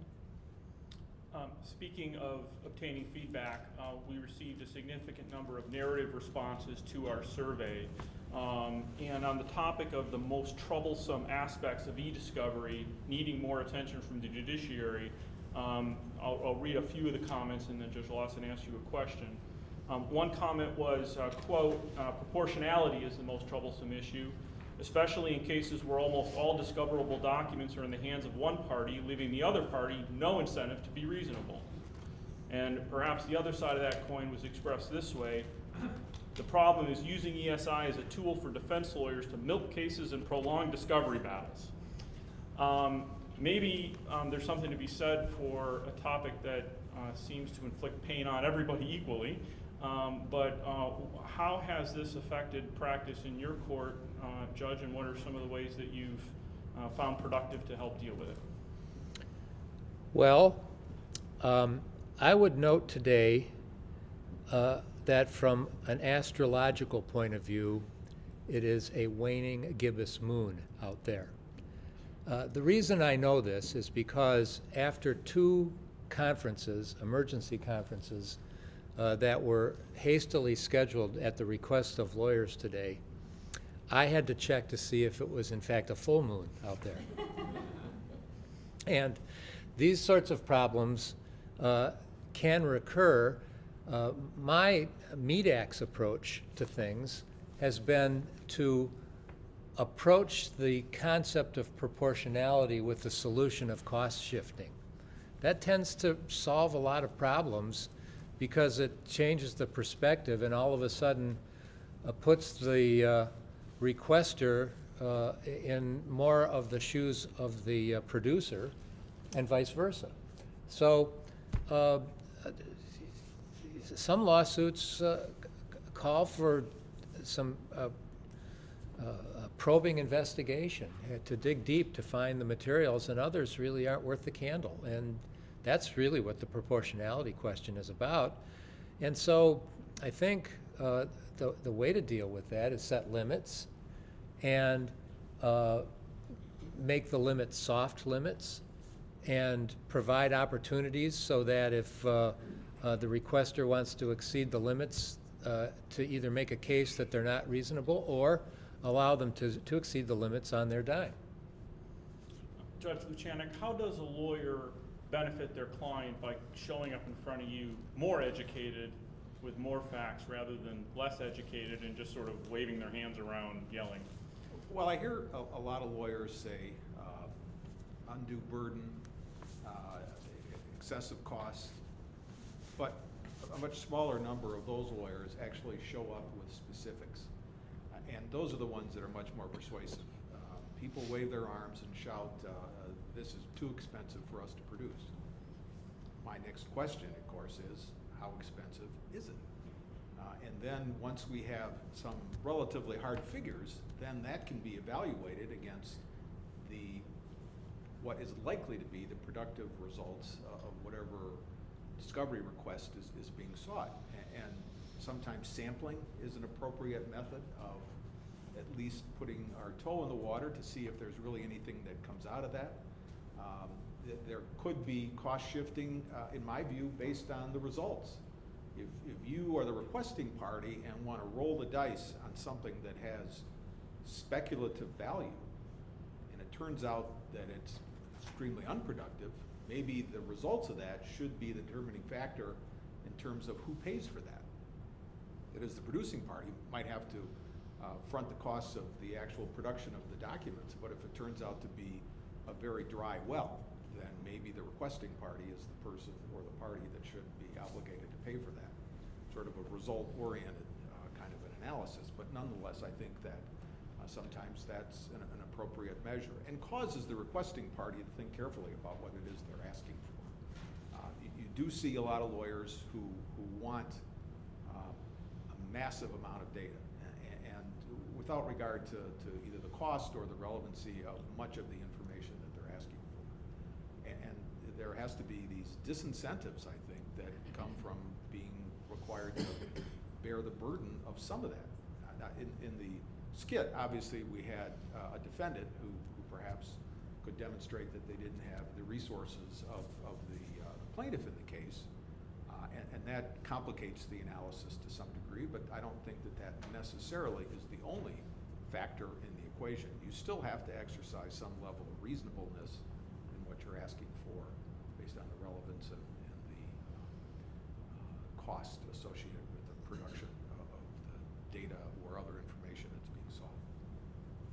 As we proceed today, I am going to look out on occasion and hope I see some hands out there. The judges are here to answer your questions, and maybe you have some after sitting here today or beforehand, so please raise anything you'd like at any time. Judge Luchanek, let me stick with you for a moment. One of the aspects of the model order is the e-discovery liaisons. And you saw in the survey results some strong opinions either way on that particular tool. Can you talk a little bit about what, in your mind, speaking just for yourself, of course, as to what it was designed to do, what the qualifications of that person would be, and how ideally that would help everybody's process? Well, the e-discovery liaison concept was certainly something that is incorporated into other districts' model orders. So I don't think it's something that we dreamed up in the Eastern District of Michigan. And my personal experience was that many lawyers showed up in court with very little technical and factual background about e-discovery issues. And so when we had a hearing and a question was asked of them, many of them said, I don't know the answer to that, even though the answer would appear to have been very pertinent to the issues that were being argued in this motion. And so my personal view was that there was a real need to require that either the lawyer who appeared in court had the necessary skills and background to be able to answer questions about the types of requirements that there were going to be for production of documents, or that they had to have somebody present or readily available that could answer those questions. I certainly wasn't capable of knowing that. I have some background in data production and things of that nature, but I certainly couldn't even come close to coming up with the kind of information. Our vendors that were here today are both very experienced and intelligent people, and those are the kinds of people that I was thinking about when we discussed having this kind of an aspect to the model discovery order, e-discovery order. It was simply the requirement that people be prepared to discuss the real nuts and bolts of what it is that we were having this argument about in the courtroom. And too many instances in which lawyers appeared without that kind of background, and it frustrated and dragged out the process of trying to make an informed decision on what was a very critical issue in the litigation. Judge Lawson, you mentioned earlier the concept of cost shifting, and obviously cost is a repeated topic raised by practitioners and clients on the e-discovery issue. It strikes me that, especially with the proportionality concept coming to the fore with the model, with the civil rules revisions, that one judge's concept of proportionality may vary greatly from some other judge's concept of proportionality. Really? You think? Theoretically. Yeah, right. So, I suppose there's an interesting academic question there as to what that says about the rule of law and predictability in the judicial system for litigants. But how is it best for a practitioner to show up at a Rule 16 conference, maybe with a judge that they're not very familiar with or haven't been through this particular mill with, to try to glean some sense of where that line might get drawn? a word might get drawn. Well, I think Judge Lushanek probably answered the question already, and that is, come with specific data. In order to strike some measure of proportionality, we have to know where we're starting, where we're likely to end up, and what's at stake. So if, for example, one of the demands is for archival data that might not be immediately available with the current technology. You might have to look for old hardware to retrieve some things. Having an estimate from a pro as to how much it costs to get certain things would be very helpful. And then there's a discussion about the likelihood as to whether that information could be useful in getting to the bottom of whatever disputed issue there is in the lawsuit. And then from that point, you can start to talk about other possible solutions like sampling or even predictive coding, looking at the archival data, and try to limit the exposure. And then you can try to have a discussion on ultimate costs, separating the actual retrieval expenses from the cost of having to cull through to do a privilege check on the information, and how that possibly could be done. And you then can, that moves into a discussion of word searches and key terms and things like that. All of that with the idea of narrowing the broad kind of requests that is the most expensive and making it sensible. And then that has to be accompanied by a discussion of what's at stake in the lawsuit. What are we fighting about? We had an EESI issue a few weeks ago in a patent case, and there was a dispute over that. I know you'd be shocked to hear that patent lawyers fight about these things, but they do. At the end of the day, I said, before we go any farther, I'd like to see your expert reports on damages. And if you play out your best shot with respect to licensing and royalties, what's the most you can recover? And the amount was less than $500,000, and it seemed to me that that the litigation expense would eat that up pronto in a case like this.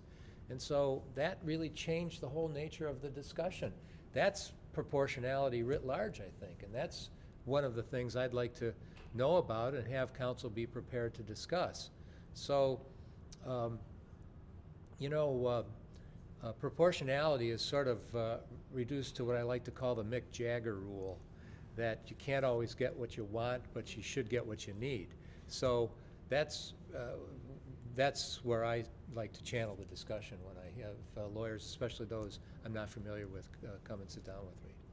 Judge Luchanek, any comments along those lines? I would certainly echo those comments. And proportionality is the cost in relation to the amount of money that's at issue with the case, but I think I also view that in terms of the relative value of the information and the cost of that information, even assuming that's not being compared to the damages that are potentially available in the case. So to me, there's two components to the proportionality analysis. We really, if we're going to produce 10 emails, but it's going to cost us $100,000 to find those 10 emails, is it really worth it? And I hate to tell people they can't get what they want, but I think it's true. The discovery process is not a perfect way to get everything you want. It has to be viewed in the context of what it costs to get that information and the significance that may have to the merits of the case. And so I think that those are really significant concepts. And the whole e-discovery controversy is largely driven by the fact that we now have these huge potential costs. We have become, as a society, data hoarders. And people have home computers with terabytes of storage on them now. And businesses and cloud capacity and things of that nature just make this process potentially the tail wagging the dog, because if it costs us $500,000, who is going to be able to afford that litigation? Are we losing sight of the fact that a lawsuit is about accomplishing some sort of justice for the case? And if defendants in cases, or plaintiffs for that matter, have to compromise their cases dramatically because the cost of participating in discovery is so large that they walk away from the case rather than try to fund the discovery requirements, are we really better off as a society? And I think that's where we're trying to strike some measure of reasonableness in this process, and hoping that this model order has some benefit in accomplishing that. So. Question? Has any thought been given on the committee to tracking cases by the amount of involvement of electronic discovery? For example, a bank case in which the only electronic involvement is really image documents or a virtual vote file, versus a commercial case where that's the everyday business communication and most of the storage, versus an IP case where you'd be outside of 2.04D and the rules, really looking forensically at stuff? Tracking them by category like that? No, I don't think we've really talked about No, that. why would we want to know that? Well, I mean, if you can give me a good reason, maybe we'll think about tracking it. well, I mean, the reason why I thought of the tracking was, we're seeing a lot of cases where we think that it's going to exceed 10 custodians and there's no external control on it. Some of these middle-sized to large-sized commercial cases, there are often fewer than 10. Some cases, if you went through them. Oh, you mean about maybe making the presumptive limits tailored more specifically to the kinds of cases, something like that? Yeah. I don't think that that's ever, oh, maybe it was. Was that discussed in the subcommittee with, I know you had a debate about whether 10 was too much or not enough, and I think that the intent was to provide flexibility in the implementation of the order. And so even if 10 was sort of the benchmark, that could be exceeded where there was justification for it. So, I mean, I think lawyers should not be shy about saying, we need more than 10, and here's why. or constricted, really. I Correct. mean, you could, you get 10, but if you think you ought not to have 10, you can move to reduce that based on perhaps proportionality. or I mean, something if we like that. said 20 in certain IP cases, there are still those circumstances in which someone's going to come in and say, well, we need 22. And that's fine. It's true. I mean, that's where, that's if you just have a single benchmark and you can go up or down from there, then it's up to the lawyers who make their arguments to the judge, and the judge's exercise of reasonable discretion to say, yeah, the lawyer that's asking for more than 10 has demonstrated good cause for that, and so I'm going to permit 15 or 17 or whatever the number is that makes sense under the circumstances. You know, this is not a novel, I'm sorry, Mike, I was just going to say that to draft a single model order that has every variation and permutation that depends on the litigation, I think would be hopelessly complex. But having a single order with a single standard that can float depending on the needs of the case, I think is what we had in mind. Yeah, well, you know, this is not novel. It came, the idea of limits, presumptive limits, came from the existing discovery rules with depositions and interrogatories, and even the times of depositions. And so, what do we see now? We see that the standing committee has proposed amendments to pare those limits back. And the point is that it's a cap, but it's a soft cap. So you can ask for more, but you need a reason for it. And I think that's the way this would work as well. And certainly the reason why I asked the question is because there's cases where nobody cares about electronic discovery on either side of the case. And it is one of those things where if this were a standing order, then there would be a lot of requirements, in terms of picking the ESI liaison. But when people come to their scheduling conference, really have nothing to talk about on the electronic discovery front. Right, and I think that's why the format is what it is. It's not a rule that applies to everything. It's an order, I'm sorry, it's an order that can be incorporated into the case where it's deemed necessary and appropriate. When I say, I think, and I'm listening, what Dante, I think, is kind of suggesting, I think it would be almost using the kind of case as a proxy for putting them into Mark's buckets, the mama, the baby bear, mama bear, papa bear cases, but using maybe the kind of case and putting it into the different buckets. Well, I'd like to think of it more as a Goldilocks order, so that we could get it, we could get it not too hot, not too cold, but just right. That's, yeah. There we go. We saw a, Michelle? Yeah, I have a more fundamental question, actually, as we talk about the number of custodians. Well, then you should waive the tort and sue in assumption. How do you define custodian? Because in today's world, with the way that companies actually keep their emails, Yeah. my clients don't keep them by custodian anymore. So I would argue the email server or the backup server is the custodian. And actually, when people produce metadata, the custodian, there's not a Alamo quick. It's backup server. You know, 5 years from now, that everything that's in this order may be so obsolete, it has no application to the real world, but it's up to us, the judges and the practitioners in this court, to make those changes that reflect the current technology. And that's a great point. That's a great point that nobody really, I never thought about that, quite honestly. Yeah. I could have argued in our skit today with Mr. Fetz that, you know what, I actually really only need one custodian, and it's your email server. Well, You win on there's a the problem. technicality. There's a problem with that concept, though, because the idea is that we're looking for someone that's answerable, someone who's responsible. And when I say someone, I don't mean an artificial being or an avatar.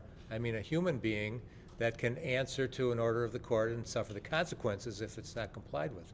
That's really what we're looking at when we talk about a custodian. It's the same thing in offering records into evidence under Rule 803-6, that we want to know somebody that is able to provide us not necessarily with the data itself, but with information about how to find the data.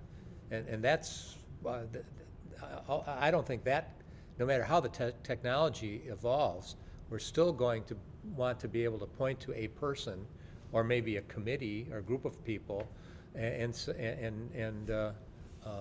say if we want to order compliance, who is answerable to that?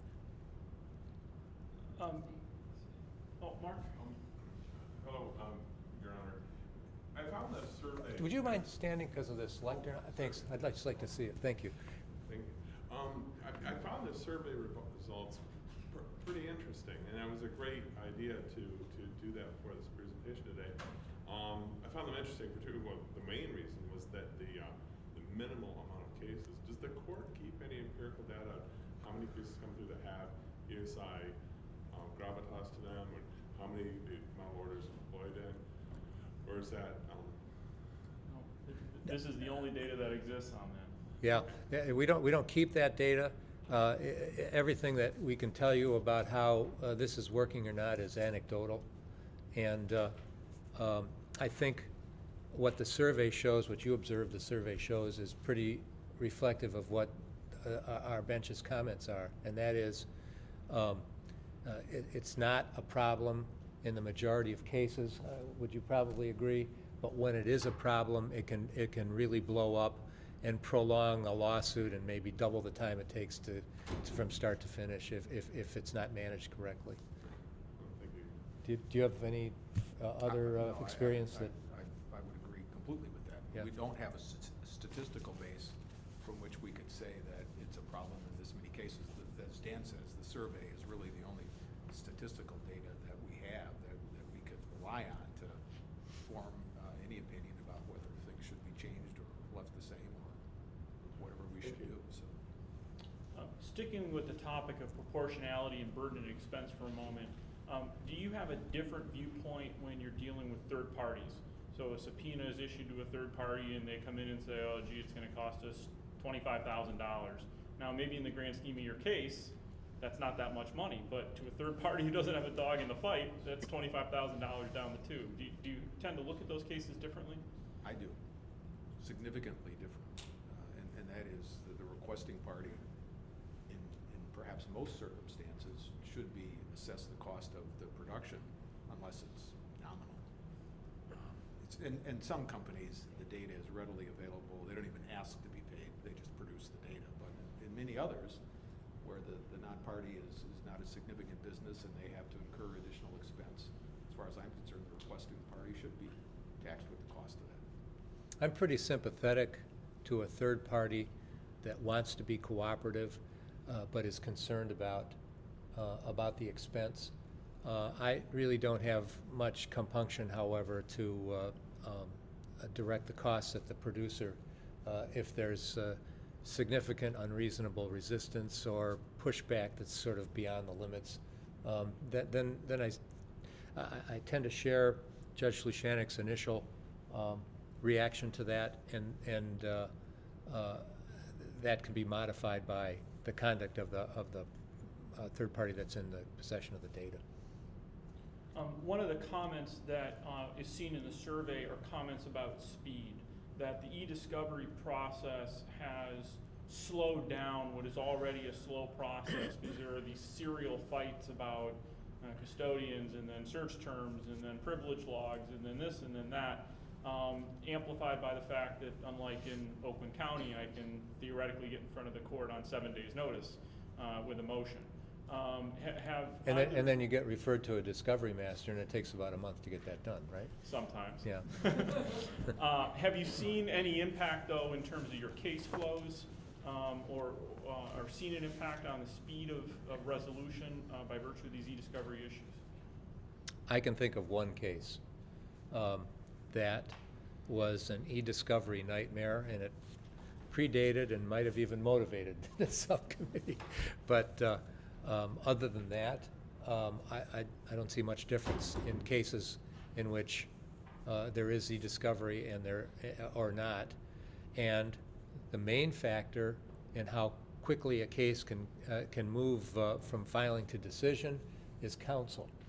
I've had Rule 16 conferences where the lawyers have come in, they've had a meeting, they understand what the issues are, they've identified their search terms, they've talked about protocols, they limited dates, they talked about the mode of production, they have an agreement on that, and it's just like a hot knife through butter. It's a joy to be able to preside over a case like that. And then I have had cases which might have half a dozen emails and then a few other things, and lawyers that would rather see their opponent fall down and bleed to death than give them the time of day. And those cases just take so long, and the expense that's involved in settling those minor turf wars is well, shameful, I guess I would say. I think the order was designed to speed up the process by virtue of the fact that the checklist and the order were certainly intended to alert counsel very early in the litigation process to identify these issues, to address them, to seek reasonable solutions to those, and get way in front of those things so that they can be resolved as early as possible. There's no way to avoid some of the time periods associated with the production of ESI. I mean, it just takes a long time to do that in certain circumstances. When you have outside vendors who have to create programs to search archived records or something of that nature, it just takes a long time to do that. And I suppose that's part of the calculus in determining whether this is even reasonable or not. The time it takes to produce the information. If you're late in the discovery period and you're asking for something that's going to take another 6 months, assuming the exercise of due diligence to produce, a judge could easily say, no, you're not entitled to that. Even if you agree to pay for all of it, this is just going to drag the process out. Justice delayed is justice denied, as someone once said. And to some extent that applies in civil cases as well, because the public has an interest in the speedy resolution of these sorts of disputes. even though the general public may not care whether company A sues company B or not. But the notion that we can resolve disputes quickly and efficiently and relatively inexpensively is there, and I think that's part of the obligation that a judge has to manage a case, is to produce a result. And if it drags out, some of that is just inherent in the kind of information that we're looking for. But lawyers should be prepared to address that, and hopefully this order will prompt those kinds of discussions at an early stage of the litigation so that it can be resolved as quickly as possible. Any questions from the floor? Yes. Is there any effort to become uniform across the various districts? I assume some districts see more types of ESI cases than others based on the nature of businesses that are located in that state. I would imagine California probably sees a lot. California and New York, with the hotbed of Silicon Valley and big business in New York, is there an effort to become more uniform across the district, so when people are going to different districts, the same type of rules apply, or is it every case is unique on its own, and therefore it should be addressed on a case-by-case basis? So the question is there some movement or effort to harmonize the procedures district by district across the country with respect to ESI? Yeah. Have you detected any of that in the research that you did with the subcommittee? You know, nothing other than obviously the rules and the cases that people follow. There tends to be some standardized cases that judges will follow, and to the extent that that creates some level of uniformity in the principles that are applied, but then everything is different based on the facts of the case. And again, if you try to create a rigid set of rules, then you're not addressing some of the nuances that might be applicable to that particular case. So, and judges have different views about what's reasonable and what is not reasonable, and until we have robots on the bench, I think there'll be some differences of opinion on it. Imagine life tenure for a robot. Oh. You know, this process is an evolution, which is somewhat glacial, and you can see how this normally develops. When there's a new problem, it's addressed on a local level, on a case-by-case basis, and then as a body of law develops, things get unified by maybe administrative orders, and then maybe by local rule, and eventually local rules are considered by the advisory committee on civil rules, and then by the standing committee, and the rules of civil procedure change. And you can see that there has been some change in the rules of civil procedure regarding ESI and safe harbors and production and costs and things like that. There was the Duke Conference a few years ago that led to some pretty remarkable changes that's producing the new limitations, and also the change in the scope of discovery that I think is supposed to take effect December 1st, right? About now there's a proportionality requirement that's built into the scope of discovery instead of as a ground for a protective order, and so that's moved pretty significantly, motivated, I think, by the fact that civil litigation is so expensive. And perhaps that's another reason why the trial has become almost an anachronistic way of resolving disputes anymore, because it is so expensive to actually get a case to trial. But until that has a chance to take its course, I don't think you're going to see much unity on that, and that's probably a good idea, because you have, as you observed, maybe different geographies have different kinds of problems depending on the local customers of the court, and also people have a chance to experiment with different kinds of solutions. I think that's really how you see that work its way through. But as far as trends are concerned, I think we're really taking baby steps at this point. I think the Sedona Conference is actually a wonderful moderating influence on some of these issues, because they put out principles that I think influence a lot of judicial decision making, and I think they influence a lot of decisions that lawyers make in the course of representing their clients. And I consider the Sonoma Conference principles when I make decisions. I think a lot of judges do, and I think, again, it's not absolute uniformity, but it's that moderating sort of consistency that is, I think, what the law provides for in most instances. Last question? I'm one of those people that's often looking for the information, and most of my clients are unemployed. And so my question for you is... So they have a lot of time on their hands, right? Well, no, they're requesting the information. Right, to go, a lot of time on their hands to go look for the information. so. Well, they're requesting it from the defendant.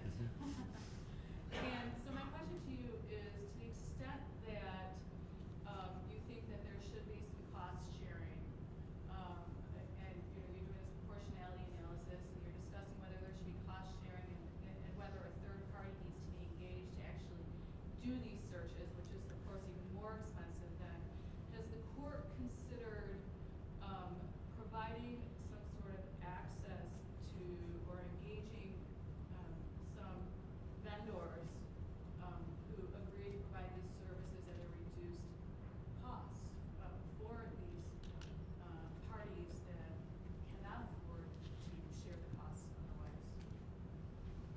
otherwise? The answer to that question, and the easy answer is no. I don't know that the court has considered that at all, beyond the assistance that's provided in pro se cases when pro bono counsel are engaged. When that occurs, there is an opportunity for pro bono counsel to apply for assistance, and there are services that are available, for example, mediators that serve at reduced rates. I'm not sure that anybody has really taken into account that there might be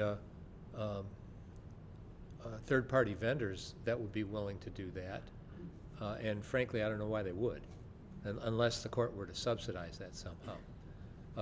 Now,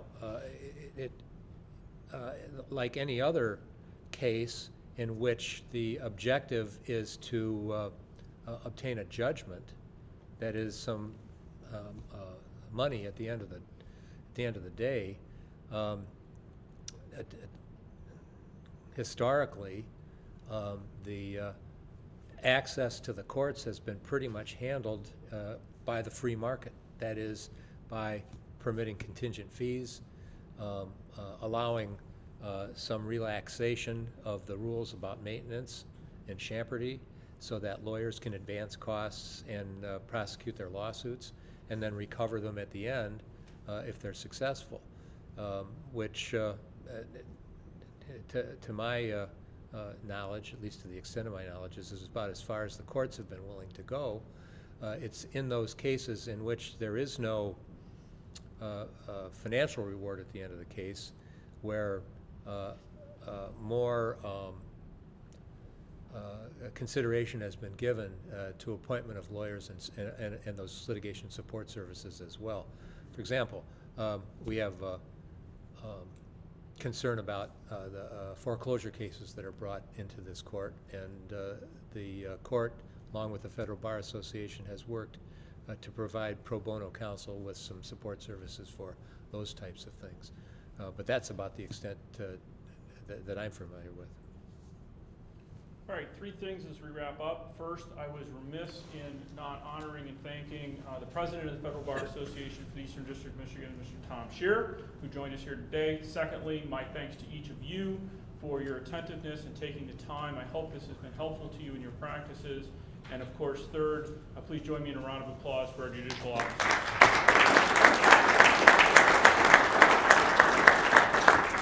Thank you. Have a wonderful day.